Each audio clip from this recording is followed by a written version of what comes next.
రాజ్యంలో అన్ని వర్గాలకు స్వేచ్ఛ స్వాతంత్ర్యం ఇచ్చిన ఘనత కాంగ్రెస్ పార్టీదేనని మంత్రి ఉత్తమ్ కుమార్ రెడ్డి అన్నారు. బీజేపీ పాలనలో దేశంలో అన్ని విధాలుగా అణచివేత కొనసాగుతుందని ఆరోపించారు.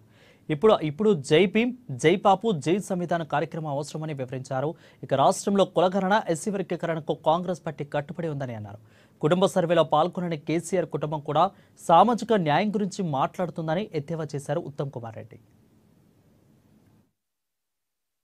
మోదీ నాయకత్వంలోని బీజేపీ ప్రభుత్వం నేను డైరెక్ట్ గా పార్లమెంట్ సభ్యునిగా చూసిన. నేను రేవంత్ రెడ్డి గారు, వెంకటరెడ్డి గారు పోయిన పార్లమెంట్ లో సభ్యులు. పార్లమెంట్ లో ప్రతిపక్షాలకు గొంతు ఉండదు. ప్రెస్ ఫ్రీడమ్ పూర్తిగా తగ్గిపోయింది. జ్యుడిషియరీ మీద మనం కమెంట్ చేయలేము. పూర్తిగా భారతదేశంలో మతపరమైన విభజన సృష్టించి రాజకీయ లబ్ధి పొందాలని, అదేవిధంగా అన్ని రకాలుగా స్వాతంత్రాన్ని, ప్రజాస్వామ్యాన్ని అణచివేసే ఈ ధోరణిలో, ఈ సమయంలో కాంగ్రెస్ పార్టీ